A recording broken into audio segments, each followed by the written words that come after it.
Olá, estudiosos e adeptos da doutrina espírita, estamos aqui mais uma vez para continuar o nosso estudo de O Livro dos Espíritos com a ajuda do Descomplicando o Livro dos Espíritos, ok? E hoje nós vamos falar sobre o capítulo 5, e o capítulo 5, ele é composto inteirinho por apenas uma pergunta, que é a 222, que são considerações sobre a pluralidade das existências. Isso mesmo.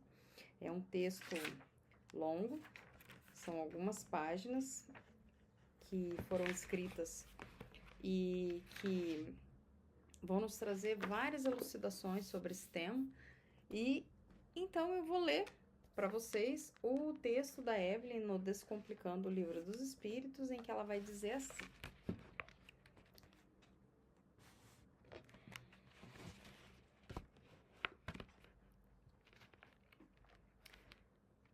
considerações sobre a pluralidade das existências. Kardec aborda a ideia da reencarnação e sua relação com antigas crenças, especialmente a metempsicose. Ele destaca que a doutrina espírita não é uma invenção moderna, mas uma lei da natureza que existe desde sempre. Pitágoras não foi o criador da metempsicose, pois a encontrou entre filósofos indianos e egípcios. A antiguidade da doutrina não é uma objeção, mas uma prova a seu favor.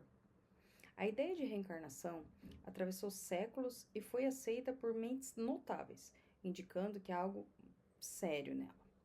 No entanto, há uma diferença marcante entre a metempsicose antiga e a doutrina moderna da reencarnação, pois os espíritos rejeitam a transmigração entre humanos e animais. Os espíritos, ao ensinarem a pluralidade das existências corporais, renovam uma doutrina antiga, apresentando-a de maneira mais racional, alinhada com as leis progressivas da natureza e conforme a sabedoria do Criador. Eles a despojam de aspectos supersticiosos. Kardec menciona que não apenas em seu livro, mas também em várias comunicações anteriores, os espíritos abordam essa questão. Ele aponta para a diversidade de opiniões entre espíritos sobre esse tema, sugerindo que essa divergência pode ser explorada posteriormente. Ele propõe um exercício de análise imparcial, deixando de lado a influência dos espíritos por um momento. Ele sugere considerar ambas as hipóteses, pluralidade e unicidade das existências corpóreas, com o mesmo grau de probabilidade, e examinar para qual lado a razão e o interesse próprio nos levariam. Essa abordagem neutra destaca a importância de uma análise lógica e imparcial na compreensão da doutrina da reencarnação. Os espíritos explicam que muitas pessoas rejeitam a ideia da reencarnação porque acham que uma vida já é o suficiente e não desejam recomeçar. Os espíritos destacam que, se a reencarnação existe, as objeções das pessoas não importam, pois terão que passar por isso, assim como um doente que precisa seguir um tratamento para se curar. As pessoas que se rebelam contra a ideia são comparadas a crianças que não querem ir para a escola. No fim, passarão pelo que têm que passar. Os espíritos também tranquilizam aqueles que estudaram a doutrina espírita, explicando que a reencarnação não é tão terrível quanto parece. Eles enfatizam que as condições da nova existência dependerão do que as pessoas fizerem nesta vida e que é possível elevar-se espiritualmente para evitar recaídas negativas. A mensagem é dirigida a pessoas que acreditam em um futuro após a morte. Os espíritos questionam a lógica de um futuro idêntico para todos, incentivando a busca pela melhoria espiritual. A ideia é que, se acredita num futuro feliz e eterno, vale a pena aceitar as oportunidades de aprendizado e evolução proporcionadas pela reencarnação, mesmo que isso exija esforço ao longo de várias vidas.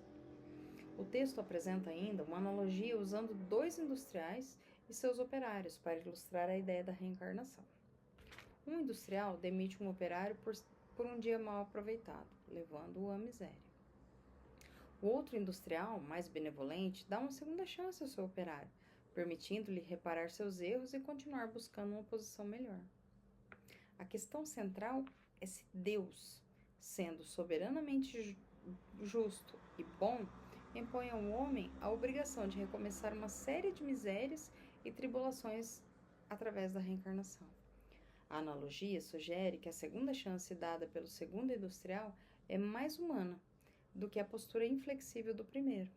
A ideia é que, se Deus é tão misericordioso como se espera, a reencarnação pode ser vista como uma oportunidade de reparação e progresso espiritual, em vez de uma punição eterna.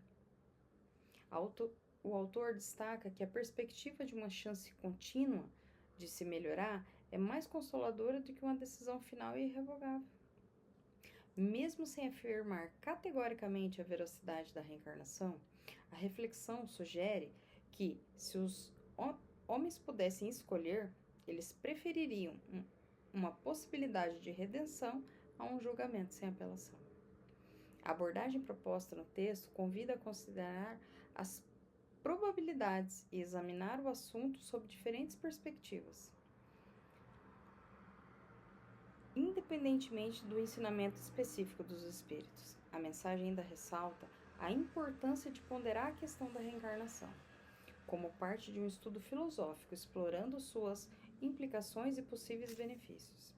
Explorar a ideia da reencarnação para poder entender as diferentes aptidões e habilidades das pessoas é aconselhável. Se não houver reencarnação, significa que cada alma foi criada no momento do nascimento. Isso levanta questões sobre por que as almas têm características divergentes, habilidades inatas e intuições diferentes desde o início. Kardec destaca a aparente injustiça e desigualdade se as almas forem consideradas iguais ao nascer. Por outro lado, se as almas forem desiguais desde a criação, isso levanta perguntas sobre a justiça e o amor de Deus por todas as suas criaturas. A sugestão é considerar a hipótese da pluralidade das existências, onde as almas passam por várias vidas, trazendo consigo intuições e aprendizados acumulados ao longo desse tempo. Isso explicaria a diversidade de habilidades e desenvolvimentos observados nas pessoas. A analogia é feita com a vida corpórea, onde cada pessoa tem um desenvolvimento proporcional ao tempo que viveu. Se imaginarmos um grupo de pessoas com idades variadas, a explicação para as suas diferenças se torna clara quando considerarmos o tempo de vida de cada uma. Argumenta-se que a teoria da reencarnação fornece uma explicação mais lógica e abrangente para a diversidade humana do que outras teorias que não consideram a pluralidade das existências. A conclusão é que faz mais sentido escolher uma teoria que explique tudo em vez daquelas que muitas vezes deixam muitas perguntas sem resposta. Questões relacionadas à justiça de Deus e ao destino das almas também são abordadas, questionando se Deus privaria certas raças de privilégios concedidos a outras. A doutrina espírita, nessa parte da obra, oferece uma visão muito mais ampla, sugerindo que não existem várias espécies de homens, mas sim homens cujos espíritos estão em diferentes estágios de desenvolvimento e todos capazes de progredir. O codificador levanta dúvidas sobre como a vida atual determina o futuro, questionando se as pessoas de diferentes níveis de conhecimento espiritual teriam posições iguais na vida após a morte. Ele também indaga sobre a responsabilidade de quem não teve tempo ou oportunidade de se melhorar e sobre o destino das crianças que morrem na infância. Então, a doutrina espírita, ao admitir a pluralidade das existências, ela sugere que as almas têm oportunidades contínuas de progredir ao longo das suas vidas. Isto é mais justo e coerente com a ideia de um Deus bondoso e justo. Afirma Kardec que a doutrina pode desenvolver muitos problemas psicológicos e morais, sendo moral e racional em sua essência. Então, a doutrina espírita ela resolve esses problemas psicológicos e morais. Ao abordar a possível posição da Igreja à reencarnação, destaca que a doutrina é moral e racional e sugere que, assim como a Igreja adaptou suas crenças diante das novas evidências científicas, poderiam também aceitar a ideia da reencarnação quando baseada em argumentos sólidos. Além disso, o codificador menciona passagens das Escrituras como a referência à vinda de Elias no Evangelho, indicando que a ideia da reencarnação pode ter bases na própria tradição religiosa. Ele sugere que o aparente antagonismo entre a doutrina espírita e a dogmática religiosa pode ser mais superficial do que se imagina. Destaca ainda a ideia de reencarnação, exemplificando-a com a passagem bíblica que associa João Batista à reencarnação de Elias. Ele argumenta que, independente da opinião pessoal sobre a reencarnação, os ensinos dos espíritos é cristão, baseado nos princípios como imortalidade da alma, penas e recompensas futuras, justiça de Deus e livre-arbítrio. Defende Kardec a lógica da doutrina da reencarnação e menciona que, mesmo sem a influência dos espíritos, a adotaria se a considerasse lógica. Ele destaca a importância da observação criteriosa de fatos materiais para comprovar a validade da reencarnação.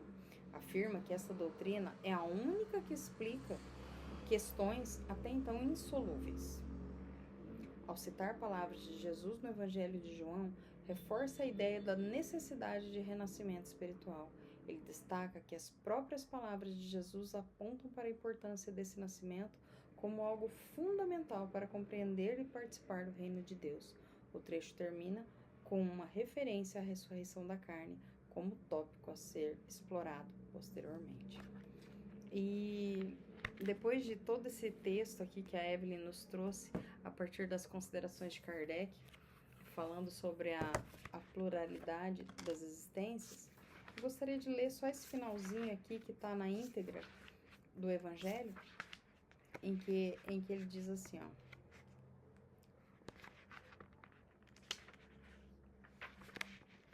As próprias palavras de Jesus não permitem dúvida a tal respeito. Eis que se lê no Evangelho de João 3, de 3 a 7. Respondendo a Nicodemos, disse Jesus: em verdade te digo que, se um homem não nascer de novo, não poderá ver o reino de Deus. Disse-lhe Nicodemos: como pode um homem nascer já estando velho? Pode tornar ao ventre de sua mãe e nascer uma segunda vez? E Jesus respondeu-lhe: em verdade te digo, que se um homem não renascer da água e do Espírito, não poderá entrar no reino de Deus. O que é nascido da carne é carne, e o que é nascido do Espírito é Espírito. Não te admires de que eu te tenha dito, é necessário que torneis a nascer. E aí nas próximas nós vamos falar sobre a ressurreição da carne e a diferença entre ressurreição e reencarnação, ok?